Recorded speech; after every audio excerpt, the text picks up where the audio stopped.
Assalamualaikum warahmatullahi wabarakatuh. Selamat pagi anak-anak kelas 12, Madrasah Aliyah. Ibu akan mengajarkan akidah akhlak, materi ragam sikap tercela.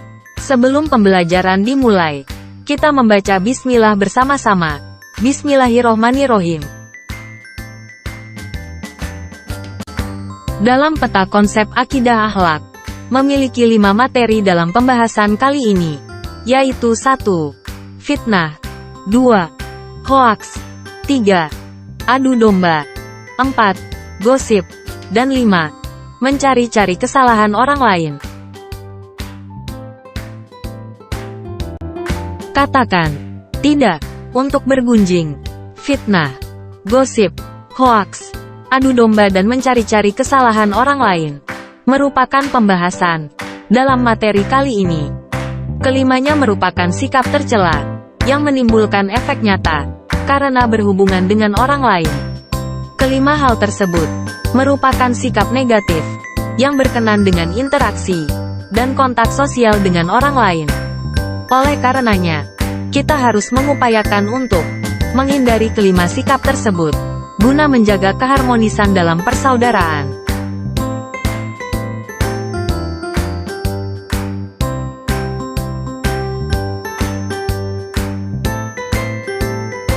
Dalam percakapan sehari-hari, fitnah digunakan untuk tuduhan yang dilontarkan kepada orang lain dengan maksud menjelek-jelekkan atau merusak nama baik orang tersebut, padahal dia tidak pernah melakukan hal seperti yang dituduhkan kepadanya.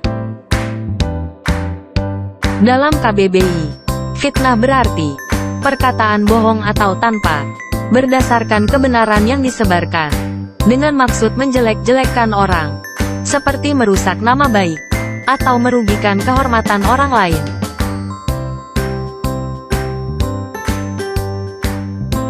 Kata fitnah berasal dari bahasa Arab. Asal katanya adalah fatana, dalam bentuk fiil, yang artinya adalah cobaan dan ujian.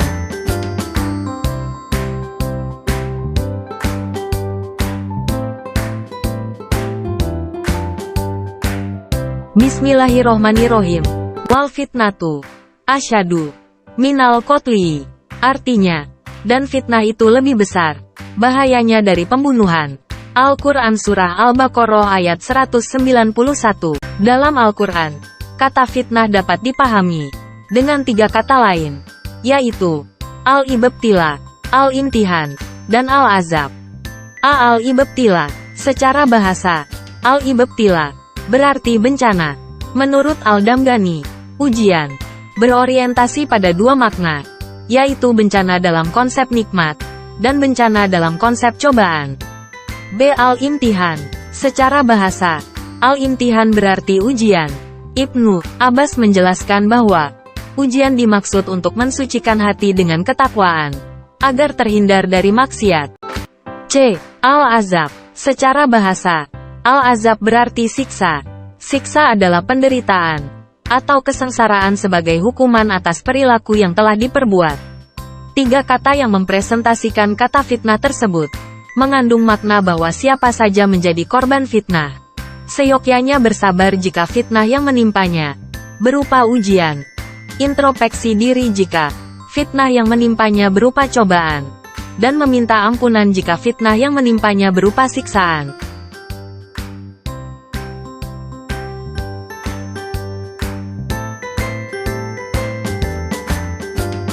Islam melarang perbuatan fitnah kepada umatnya. Perbuatan ini akan meregangkan hubungan orang lain. Perbuatan ini akan menyebabkan seseorang tercoreng nama baiknya dan akan digunjing oleh orang lain. Berikut ini dampak negatif dari perbuatan fitnah. A. Merusak hubungan orang lain. Perbuatan fitnah dapat menyebabkan kerugian secara moral dan material. Akan terjadinya permusuhan antara pelaku fitnah dengan korban fitnah.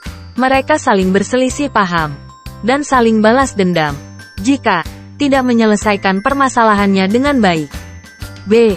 Merusak karakter dan nama baik individu lain. Ialah karena perasaan dengki dan iri terhadap orang lain. Perbuatan fitnah akan merugikan orang lain dan menyebabkan hilangnya perasaan kasih sayang, hormat, dan kepercayaan di kalangan masyarakat. Faktor yang menimbulkan perbuatan fitnah. C. Menimbulkan ketidakamanan dan saling bermusuhan. Perbuatan fitnah akan menjadikan sikap saling bermusuhan dan ketidakamanan. Hal ini dikarenakan perkataan yang dilontarkan telah menjatuhkan harga diri seseorang. Padahal tidak ada orang yang mau harga dirinya diinjak-injak, kecuali orang yang bersabar dan batinnya tertuju kepada Allah.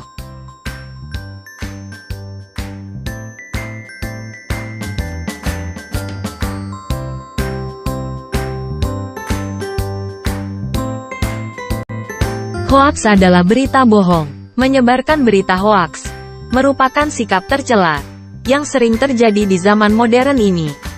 Seringkali hoaks dibuat untuk menggiring pikiran manusia pada pandangan tertentu. Orang yang menyebarkan hoaks ialah orang yang lemah imannya, karena ia tetap menyebarkan berita hoaks, meskipun ia paham jika berita tersebut belum pasti kebenarannya. Penyebar berita bohong disebut pendusta.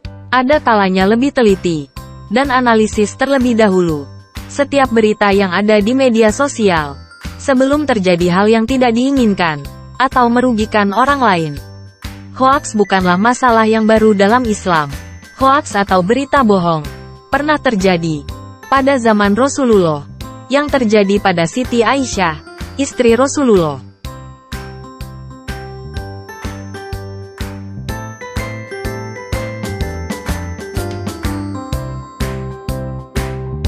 Hoaks dalam Islam. Islam melarang menyebarkan berita yang belum terbukti kebenarannya, karena dapat menimbulkan fitnah di mana-mana.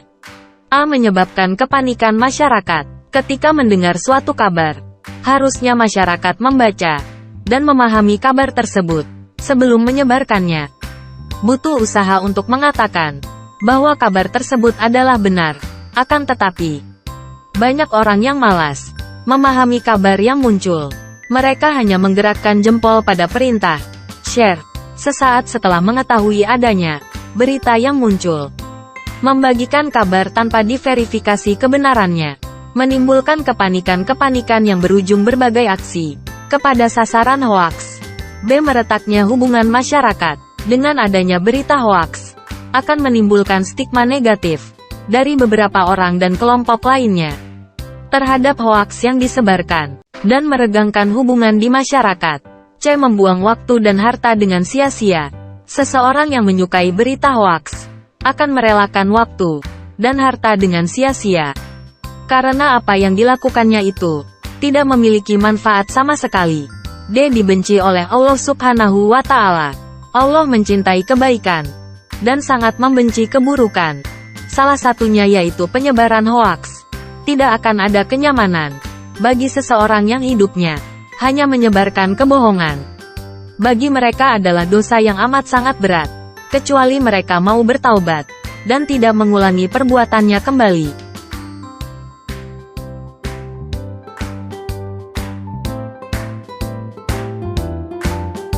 Cara menghindari hoaks sebagai berikut. A. Meningkatkan ketaatan kepada Allah. Hamba yang taat akan selalu berpegang teguh pada ajaran Allah.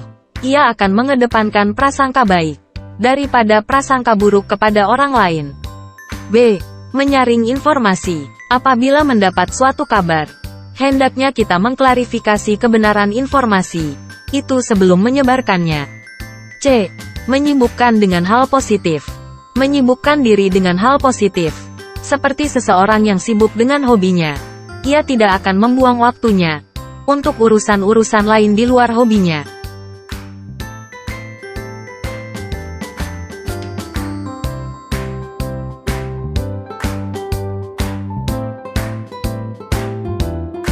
Adu domba disebut juga namimah dalam KBBI.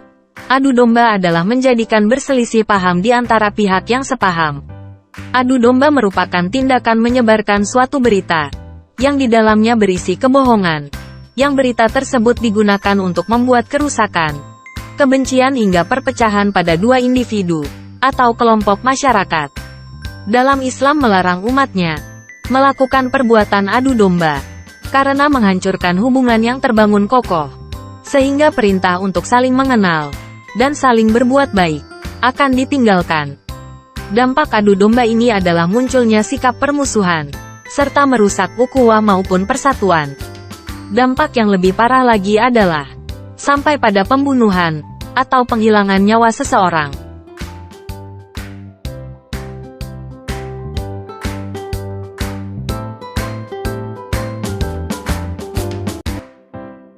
Gosip merupakan salah satu contoh perilaku yang mencerminkan keburukan dalam bersikap.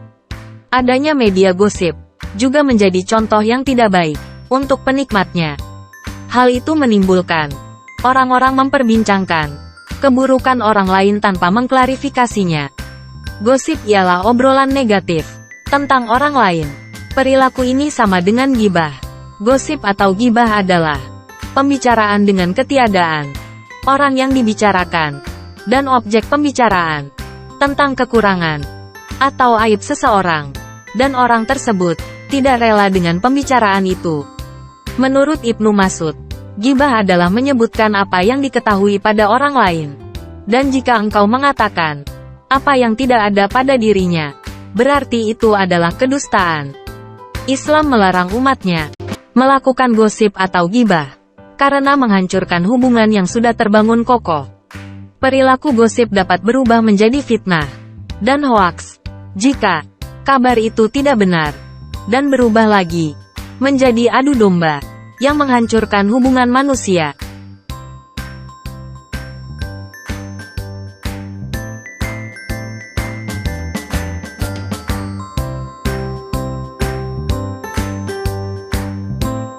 Mencari-cari kesalahan orang lain merupakan perbuatan yang dilarang dalam Islam. Perbuatan ini akan membuat retaknya hubungan manusia karena kesalahan-kesalahan yang dicari, aib seseorang yang akan terbongkar. Dampak perbuatan ini akan menghancurkan keharmonisan suatu hubungan dan merasakan siksaan pedih di hari kiamat. Untuk menghindari perbuatan ini, kita bisa mengupayakan berprasangka baik, lebih mementingkan introspeksi daripada mencari-cari kesalahan orang lain, dan menempatkan curiga dan tajassus pada makna yang berbeda.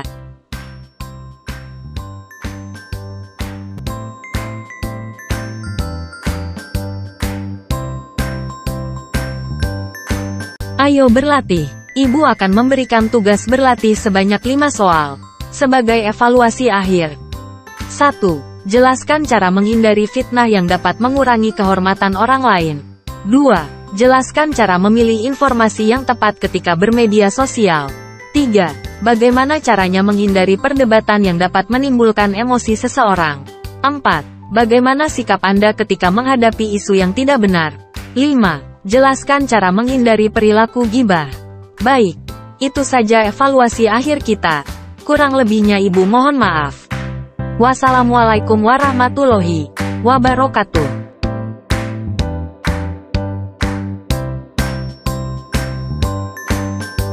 Terima kasih karena telah menonton video edukasi Wisyan yang ditujukan sebagai tugas mata kuliah, media pembelajaran, bagian multimedia, materi akidah akhlak, kelas 12, Madrasah Aliyah.